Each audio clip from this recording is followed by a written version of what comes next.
So I have good news and bad news for you. The good news is that today, the last day of week 2, it's going to be quick and easy and satisfying. So there's going to be fun stuff right away. The bad news is there's going to be a really hard challenge at the end of it. It's going to be hard, but really big and juicy and good. So I do hope that you will take on the challenge that's coming up. But first, let's just talk about what we're going to do today. We're going to take our deep research agent that we built last time in a notebook, and we're going to turn it into proper Python code in modules, yes, with a user interface featuring Gradio. Let's go and do that right now.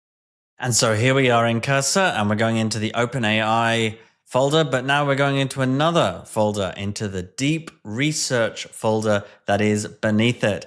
And you will see that there are some Python modules. You'll be happy to see, because I know you like Python modules. And I'm going to just talk you through them. And you're, I hope, going to be pleasantly surprised how easy it is, and also how natural it is to move from a notebook world into proper modules. And again, one more sales pitch is why I like to work experimentally first in a notebook and then turn it into modules as you've built out your prompts, as you've experimented and refined your agent architecture. So what we've got in here are some agent classes, some agent modules with a single agent class, and then a manager that packages it all together. And then finally, deep research is the user interface, which is a very simple user interface. So let's start with the classes that represent the agents, and it's going to be really simple. We will start with the planner agent, which is exactly where we started when we were in the notebook.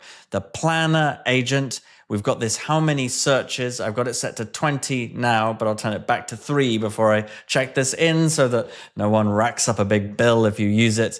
And you'll recognize the same old instructions and the same pedantic objects for a web search item and a web search plan, which is the list of web search items in the single field searches. And here is our planner agent that takes our instructions and it uses the web search plan. There we go. Okay, next up, the search agent. And I need to make one little change to this guy.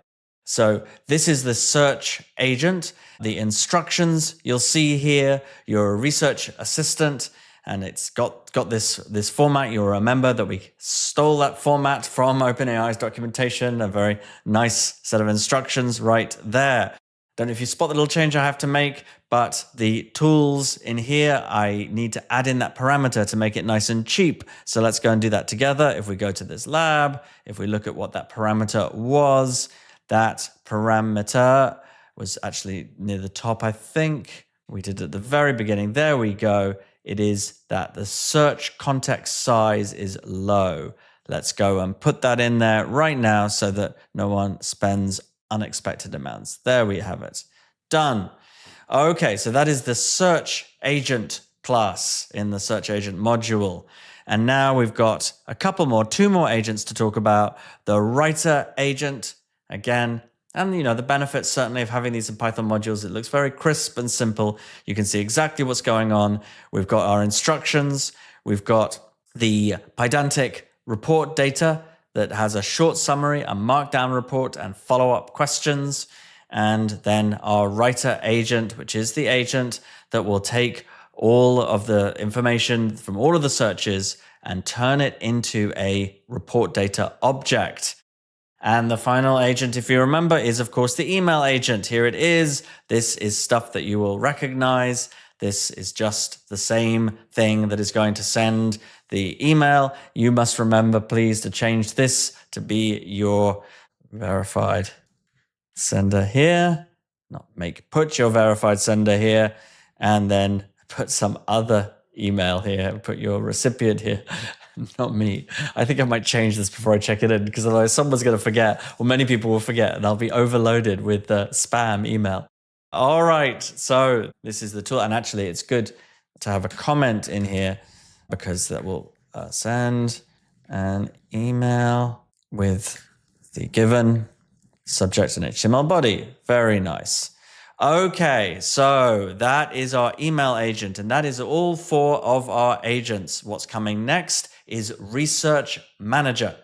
Okay, so Research Manager is a class, and this contains those short functions that we had last time with a little bit, a twist, spiced it up.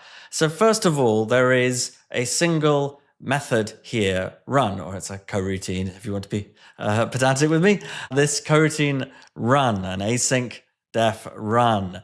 And this is just the same as the code that I had before. We've got a little trick here to generate a trace ID so that we can print where to go to look at the precise trace that we're looking at here. Now, you may wonder why we've got all of this yielding going on. We're treating this as a generator that is going to yield various bits of text along the way. So that is going to become clear in a bit, but just take a look at what's going on here. I print some updates and I also yield those updates, and I end by yielding the full markdown report. Now, hopefully you've done your intermediate. Either you already know all about generators, or if you don't, then you've taken a look at the guide that explains generators so that there's no surprise. Okay, and then I've just got each of these functions: plan searches, perform searches, search, and write report, and send email. These are the 5 functions that are exactly the same as the 5 functions we talked through before, except a little bit beefed up. They've got more type hints put in, as one should do for proper checked in Python modules. And there's a bit more exception handling. And this is a little bit fancier to handle the being able to print a status update while it's going through the different searches. But otherwise, it is much the same. So it's just a bit tidied up, which is the kind of practice you should do when you move from the notebook environment, when you're being more experimental, into something that's more well-baked code. But it's the same functionality. And that finally brings us to deepresearch.py. Here we are. This is our Gradio app. This is where the magic happens. So Gradio, which we import here, this is the package which you may know I love, which lets data scientists build great UIs without needing to know anything about front end. And I'm going to give you just some insights into how this works without. I'm not giving you a full Gradio lesson here, and Gradio has great docs. It's really easy to read up at it and build your own. But just very briefly, this code here is where the user interface is defined. And we're used to using things like gr.chat interface, which is the super canned, simple one where you can create an interface out of nothing.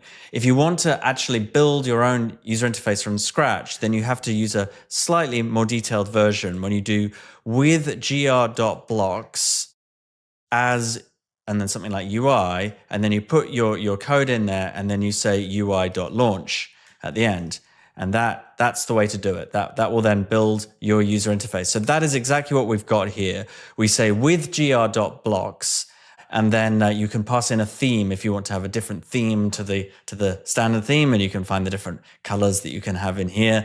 And then you simply put down the fields that you want. So we're going to start with a heading. gr.markdown gives us a heading, and we want to have the word deep research as a big heading. Then we want a text box that says, what topic would you like to research? And we're associating that text box with a Gradio field called query. So this is a field. It might be a bit clearer if we call this query text box. Let's say that query text box. And then here, the next field we're going to put on a user interface is called run button. It's a gr.button. It says run on it, and it's a primary button. So it'll be nice and blue because blue is the sky blue is the color we've chosen.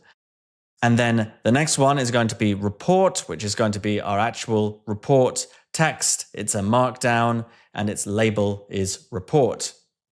Okay, I'm going to change this here to query text box. So what we can now do is register an event. We want to register an event with the run button. We're going to say if the run button is clicked, and we register that event by calling a function click on run button, and we just have to tell Gradio, we want you to call us back. If that run button is clicked, then call this callback, and that callback is going to be something called run. And spoiler alert, run is right up here. So if run button is clicked, then call that callback run. The inputs that you should use should be the contents of the query text box. So the inputs to this callback should be whatever's in the text box when they press the run button, when they click the run button. And the outputs, whatever comes out of this callback, should go into, I want you to hook that up, Gradio, hook it up into this report markdown. And then for this next one is really the same thing. It's saying that if they're in the query text box and they hit the enter key to submit, then again, call the run. The input should be the contents of the query text box, and the output should be the report. So this is a way that you can hook up Gradio so that the widgets that you've constructed here get associated with inputs and outputs of a callback function that's getting called. And this method here is going to generate front-end code that's going to run in a browser.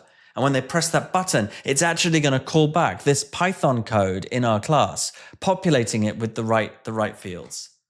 So it doesn't matter if you didn't follow all of that or you don't get or even care how Gradio hooks things up together.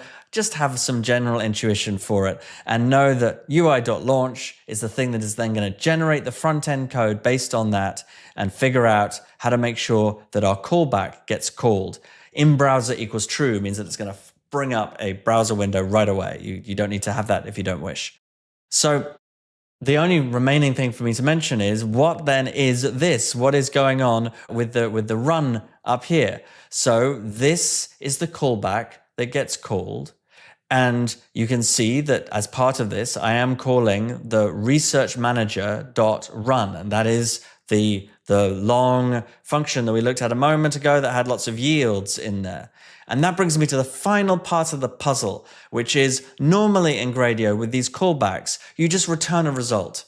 The chat function that we've worked on in the past, that's an example of a Gradio callback. Chat just returns the result. But you can also, instead of doing that, have your callback functions be generators that Gradio needs to iterate over, and they will yield back results. And if you do that, then Gradio will show that incrementally in the user interface so that you don't have to sit there and wait for a long time and suddenly see an output. You can see interim results as well. And that is why we had a bunch of yields, and that is why we have them here in our callback. I hope that makes some sense, but it certainly will do when we actually see it. If it works, let's find out. Okay, so first of all, we bring up a new terminal, which we do by pressing the control button and hitting the tick. And when we do that, up it comes. You can also get there by going to the view menu and choosing terminal. So we need to cd into the to OpenAI directory. And now we need to change again into the deep research directory because that's where our stuff is. And you might be thinking we now type Python deepresearch.py, but that would not be right because we're working with UV. So you do UV and then run and deepresearch.py because that will make sure that we're in our correct virtual environment. And that is what we do now. And it's then going to pop up a screen like this. This is our deep research screen. This is our Gradio UI. I'll make it a tiny bit bigger. All right, what topic would you like to research? So how about this? How about we say, what are some of the most exciting commercial applications of autonomous agentic AI in as of April 2025? All right, that seems like a good question. Why not? Let's give it a whirl. Run. So first of all, we get this popping up, view the trace. If we click there, it comes up and shows us, it's just beginning. We're still at the very beginning stages. We'll hopefully in a moment see a bit more of what's going on. Not yet, it's still in the early stages. What we're seeing here is an update appearing for what's going on. And that is because we are yielding these updates. And every time that we yield those updates in our run coroutine, that gets surfaced through to our callback and through to Gradio. And that's why it's appearing here, because of those yields. That's why we did it. Otherwise, we'll be sitting here wondering what's going on. So it's already done the 20 searches because they all happened in parallel, as you know, thanks to the magic of Async.io. And now it is it's written the report. It's now sending the email, and hopefully any moment now it will complete, which will be nice, and we will get to see, and here it is. And we don't need to go to our email for a change because it's all appearing here in the Gradio app, and it's appearing in beautiful markdown format. It's got a nice introduction, overview of autonomous agentic AI, cybersecurity, using it for threat detection, reduce workloads, customer service, obviously, healthcare, automotive and transport, financial services, analyzing market trends and executing trades based on real-time information. Maybe we're going to be doing some of that ourselves. Logistics and supply chain. Okay, and ethical regulatory concerns. So now it's talking about some of the sort of side effects or consequences and some conclusions and follow-up questions. So there you have it, the result of our deep research right here for us to see. Let's look at the traces and see how this is going now. This is the research trace. And sure enough, there, of course, are our agents. And at the end is our writer agent and our email agent. It successfully ran. And this is now a tool that you can use and that you can refer to and have as a deep research tool. And there's still one more thing to talk about, which is how we can now extend this and make it more powerful. Well, it was great to have seen our essential use case in action and with its own user interface. So what's next? Well, next it's over to you. The thing we want to do is make life harder for our deep research agent. We want to put it to work. So we want to really take this to the next level. It's still reasonably surface level in terms of the substantiveness of this deep research reporting. And it's something that is giving you an easy starting point to turn this into something which is a fully baked product. And here are some of the things that I am asking you to do, and give this a shot. Do your best. So first of all, we can learn a lesson from the way that OpenAI does it themselves. One of the tricks that you'll see that it does is that when you first ask for a deep research challenge, the first thing that happens is it comes back and asks for some questions.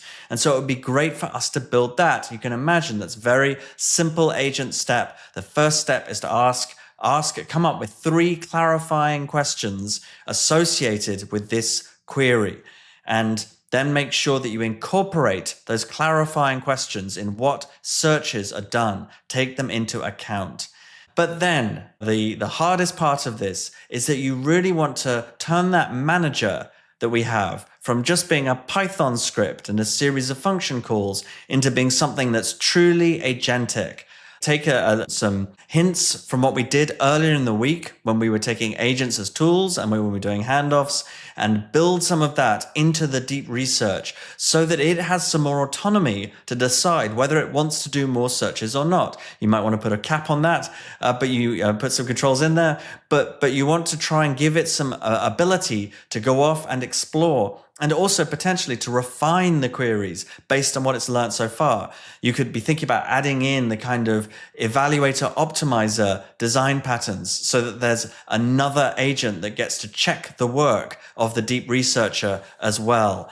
So all of these patterns that you can add, but most importantly, the overall autonomous manager, to get to a point where more work happens, more analysis takes place, so that you get a more comprehensive and more compelling outcome, something which really can take several minutes and come back with something that is adding a lot of value. So that is the challenge for you. I would love to see your results. I'd love it if you could push your projects to the community contributions folder and put your work into its own folder so that people can run your deep research agent separately. Perhaps you may need to do some fiddling around with Gradio to be able to do things like surface those questions, but Gradio is great fun to work with, and it will be an awesome project. And it's also something that you can then showcase. You could, because it's a Gradio app, you can of course type Gradio deploy to deploy it to Hugging Face.